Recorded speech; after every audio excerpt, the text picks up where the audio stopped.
നമുക്ക് ഈ സഹാനുഭൂതി, അനുകമ്പ, പിന്നെ മറ്റുള്ളവരുടെ ഫീലിങ്സ് നമ്മുടേതായിട്ട് കാണാനുള്ള ഒരു കഴിവ്, അങ്ങനെയുള്ള ഒരു ഓറിയൻറ്റേഷൻ നമുക്കുണ്ടാകുള്ളൂ. അന്ന് നമ്മൾ വേറൊരാളുടെ ചെരുപ്പിൽ നിന്ന് അല്ലെങ്കിൽ ഷൂവിൽ നിന്ന് നമ്മൾ കാണുമ്പോൾ മറ്റുള്ളവരുടെ വികാരങ്ങളും ബുദ്ധിമുട്ടുകളും പ്രശ്നങ്ങളും ഒക്കെ നമ്മളെങ്ങനെ കാണുന്നു എന്നുള്ളതാണ് പ്രധാന കാര്യം. അങ്ങനെ കാണുന്നുണ്ടെങ്കിൽ നമ്മുടെ കേരളത്തിലെ മനുഷ്യർ ഇപ്പോൾ കാണിക്കുന്ന പോലെ അക്രമം കാണിക്കത്തില്ല. ഇപ്പോൾ മനുഷ്യർ, കുട്ടികൾ കൂടുതൽ ലഹരിക്ക് അടിമപ്പെട്ടാണെന്ന് പറയുന്നു. അത് എക്സ്ക്യൂസ് ആണല്ലോ എന്ന് അറിഞ്ഞുകൂടി അക്രമം കാണിക്കുന്നതിന്. അതുപോലെ ഒരു ചെറിയൊരു തർക്കം ഉണ്ടായിക്കഴിഞ്ഞാൽ ഉടനെ അടിപിടിയിലേക്ക്, കത്തിക്കുത്തിലേക്ക് പോകുന്നു.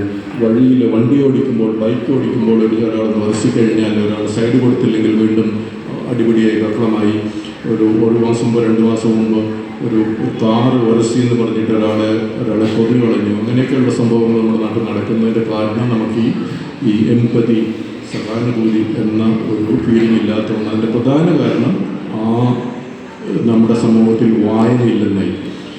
വായനയ്ക്ക് പകരം നമ്മൾ ഇപ്പോൾ ഈ റീൽസ് അല്ലെങ്കിൽ അതുപോലെയുള്ള അത് വളരെ ഇൻസ്റ്റൻ്റായിട്ട് വളരെ ചെറിയ സമയത്തേക്ക് നമ്മളൊരു വേറൊരു ലോകത്തേക്ക് നമ്മളെ കൊണ്ടുപോകുന്ന ഒരു കാര്യമാണ്. അതിൽ നമുക്ക് വലിയ മൂല്യങ്ങൾ കിട്ടത്തില്ല.